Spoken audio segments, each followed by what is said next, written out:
Zombie Apocalypse.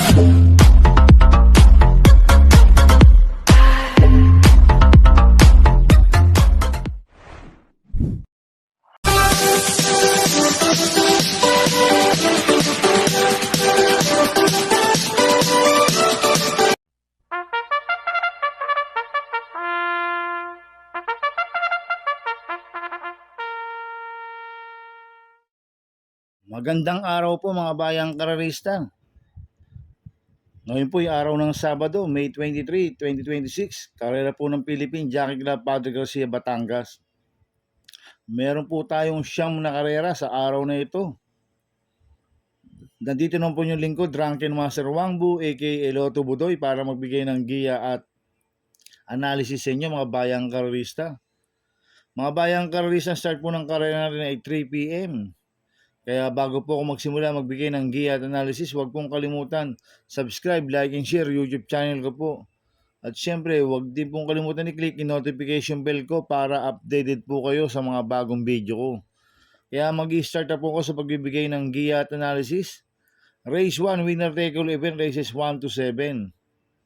May 8 kalok po tayo dito. Ang grupo 3-year-old and above maiden race placers sa distance 1,300 meters. First choice ko po dito, numero 3, Red Miss. Nagagabayan po ni John Alvin Guse. Ito, nag-barrel trial noong May 15. Nagtala po siya ng 1.16 sa 1,200 meters sa Metro Turf. Ang kwartos po niya, 24 media, 23 media, 27 media. 1.16 po ang preba ni Red Miss sa Metro Turf sa 1,200 meters. Nakapigil po yan. Isang imported horse. Kaya sa akin, malaki po panalo sa akin ito. Kaya siya po first choice ko. Ang second choice ko po, numero 2, Between. Nagagabayan po ni Patty Dilema. Ito, last run po nito nung March 22. Panglima kila Bloomington, nagtala ng 1.30.8 sa 1,400 meters sa Metro Turf. Pero nakapag-barrel po sa PJC nung nagtala siya ng 1.14 nung March 11. Ang kwartos po niya, 24 media, 23, 26 media, 1.14 po ang preba ni Between sa 1,200 meters sa PJC. Isang imported horse rin po. At cambio hinete, binigay na po kay Patty Dilema. Lasan Aaron Garcia po sumakay dito. Kaya malaki rin po panalo sa akin ito, kaya siya po second choice ko. Kaya ang first choice po, numero 3, Red Miss. Second choice, numero 2, Between. Sa race 2 po tayo, first pick 6 cover series 2 to 7. May 7 kalok po tayo dito but 6 betting in option. Ang grupo 42 to 56 split. Ang distansya 1,300 meters. First choice ko po dito, yung couple entry numero 3, Attorney Winona, nagagabayan po ni Sadam Pilapil. 3A Amarant, nagagabayan po ni JT Serate. Last run po ni Attorney Winona noong May 16, pang 10 kila Pildaburn, nagtala ng 1.30.2 sa 1,400 meters sa Metro Turf. Last run po ni Amarant noong May 16 rin, pang 7 kila Pildaburn, nagtala ng 1.29 medyo sa 1,400 meters. Pero may best time na 1.20.8 sa 1,300 meters si Attorney Winona. Meron rin pong best time na 1.21.2 sa 1,300 meters si Amarant. Itong couple numero 3 ito, dito po magaling yan sa PJC. Kaya sa akin, parehas po malaki panalo niyan, kaya sila po first choice ko. Second choice ko po yung nagbabalik na numero 1, Pine Nubu. Nagagabayan po ni Noel Lunar. Ito, nag-barrel trial po noong May 6. Tarsero ko la Southern Man, nagtala ng 1.15.4 sa 1,200 meters sa Metro Turf. Ito, matataas din po nilalabanan na ito. Sila Briglet Over, si Pine Nubu. Kaya sa akin, malaki rin po panalo sa akin ito, kaya siya po second choice ko. Kaya ang first choice ko po, couple entry number 3, Attorney Winona, 3A Amarant. Second choice numero 1, Pine Nubu. Sa race 3 po tayo, second winner take all, cover series 3 to 9. May 10 kalok po tayo dito. Ang grupo, 42 to 56 split. Ang distansya, 1,300 meters. First choice ko po dito, numero 2, Winner Parade. Nagagabayan po ni John Paul Guse. Ito, nag-barrel trial po noong May 10. Segundo kay Elegant Lodrona. Nagtala ng 1.47 sa 1,650 meters sa PJC. Kaya malaki po panalo sa akin ito. Kaya siya po first choice ko. Second choice ko po, numero 8, Batang Kanlaon. Nagagabay po ni John Alvin Guse. Ito, last run po na ito noong April 11. Segundo kay Primavera, nagtala ng 1.25.8 sa 1,400 meters. Cambio natin ngayon, binigay kay John Alvin Guse. Last run, R.D. Raquel Jr. po sumakay dito. Kaya malaki rin po panalo sa akin ito, kaya po second choice ko. Kaya ang first choice po, numero 2, Winner Parade. Second choice, numero 8, Batang Kanlaon. Sa race 4 po tayo, second pick 6, cover size 4 to 9.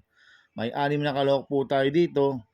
Ito po yung Philippine Jockey Club Special Race sa distance 1,300 meters.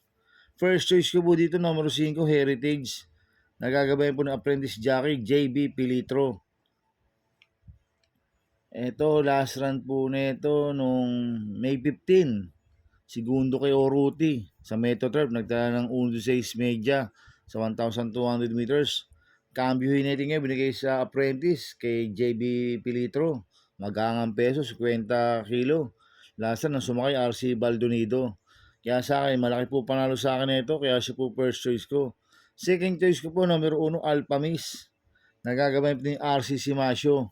Last run po nito noong April 24, pang siyam kila Golden Area, nagtala ng 1.17 media sa 1,200 meters. Kaya malaki rin po panalo sa akin ito, kaya siya po second choice ko. Kaya ang first choice po, numero 5, Heritage.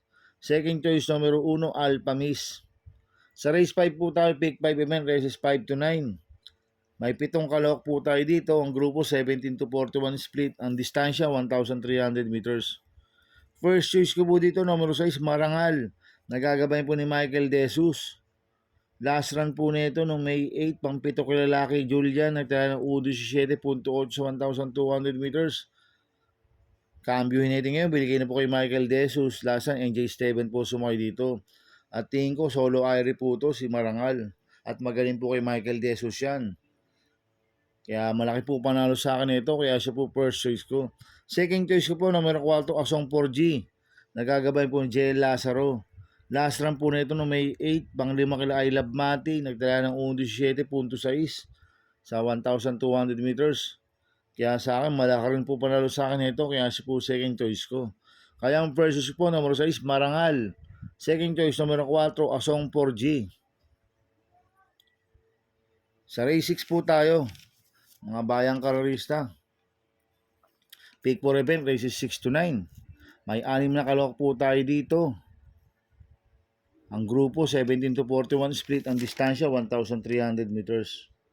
First choice ko po dito, numero 1, Marengo. Nagagabay po ni JT Pabilik. Last run po nito no May 10, Tercero Calamisya. Nagtala ng 1.22.6 sa 1,300 meters. Cambio natin ngayon, binigay kay JT Pabilik. Last run, Jomer Storky po sumakay dito. Tingin ko, ito po magdadala ng unahan dito, si Marengo. Kaya pag napabayaan nila sa harapan to, pwede makatapos po ng karera to. Dahil matibay po sa harapan to. Kaya sa akin, malaki po panalo sa akin ito, kaya siya po first choice ko. Second choice ko po, number 2, G-City. Nagagabay po J. Lazaro. Last run po na ito, noong April 24, Tercero ko lang Shanghai Chic. Nagtala ng 1.15.6 sa 1,200 meters. Kaya malaki rin po panalo sa akin ito, kaya siya po second choice ko. Kaya ang first choice po, numero 1, Marengo. Second choice, numero 3, G-City. Sa race 7 po tayo, mga bayang karolista, may 10 kalok po tayo dito. Ang grupo 42 to 56 split, ang distansya 1,300 meters. So, solohin ko na po to, numero 7, Latropay. Nagagabay po ni Jomer Storke. Ito, last run po nito, nag-barrel trial po siya nung May 9, pang-apat kila Gentle Dance, nagtala ng 1.46.2 sa 1,650 meters, si Latropay. Tapos nag-barrel nung April 26, nanalo, nagtala ng 1.13 media sa 1,200 meters. Kumbaga batak na po to si Latropay. Kaya sosolohin ko na po yan, numero 7, Latropay. Sa race 8 po tayo sa penultimate race. May 7 kalok po tayo dito. Ang grupo 17 to 41 split. Ang distansya 1,300 meters. First choice ko po dito numero 4, Kaboom. Nagagabayan po ni Joel Ciego. Last run po nito no May 1, segundo kay Manny Porbipani sa Meto Turf. Nagtala ng 1.28 medya sa 1,400 meters. Cambio natin ngayon, binigay kay Joel Ciego. Last ang Jigger, paano po sumakay dito? Kaya sa akin, malaki po panalo sa akin ito. Kaya siya po first choice ko. Second choice ko po, number 3, Freedom Lover. Nagagabayan po ni JB Pilitro. Ito, bagong baba po na rating base system, si Freedom Lover.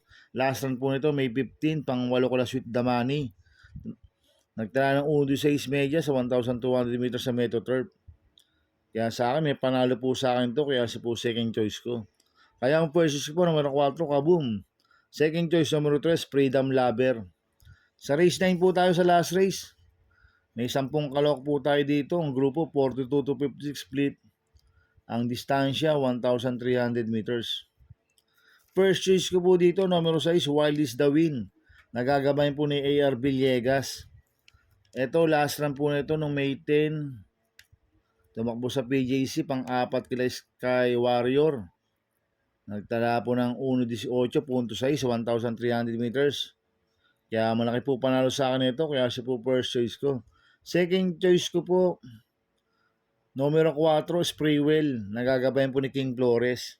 Etong si Spraywell, tingin ko solo Irie po to. Kaya pag napabayaan nila sa harapan to, pwedeng makatapos po ng karera po to si Spraywell. At nagbabalik po yung hinete, JD Flores. Kaya sa akin, may panalo po sa akin to, kaya si po second choice ko. Maglalagay po ako ng third choice sa Pandiado, numero 7, Feel the Burn. Nagagabayan po ni John Alvin Guse. Nanalo po last run niya no May 16, nagtala ng 1.26 medya sa 1,400 meters sa Meto Turf. At gamay po ni John Alvin Guse si Feel the Burn. Kaya sa akin, siya po yung third choice ko na Pandiado. Kaya ang first choice ko po, numero 6, Wild is the Win. Second choice, numero 4, Spraywell. Third choice ko na Pandiado, numero 7, Feel the Burn. Good luck and happy racing mga bayang karisa. Inuulit ko, ito gabay ko lang at analysis ko. Pero pagdating sa tayan, kayo pa din na masusunod. Sana iswertein tayo at magsitama. Kaya good luck po sa ating lahat mga bayang karisa. Mga bayang karisa, shoutout muna ako. Happy birthday kay Mr. Romy Salonga from Tropang Sarsa. Happy racing kay Joel Taba, Polly Lapitan, kay Ray Lagatok, and Mr. Lito Lagmay. Happy racing sa Tropang Sarsa. At happy racing po sa mga boss ko, kay Boss Toto de la Cruz, kay Boss Manuel Chua, kay Boss Manny Caplis, kay Boss Godo Predo, kay Boss Bernard Carbio, kay Ninong Rigor Cosada. Happy racing po. At happy racing po sa Mercedes Stable, kay Boss Edward Maceda, kay Boss Oliver Maceda, kay Boss Maki Maceda. Happy racing po mga boss. At happy racing po sa mga kagrupo ko sa Team Budoy. At happy racing din po sa mga kagrupo ko sa Ping Ping Boys. Kaya mga bayang karisa, please subscribe my YouTube channel. At Tubudoy 2.0. Sana lagi nyo pong panonoodin yung ads ko. Huwag nyo pong skip. Kaya maraming salamat po sa inyo and God bless.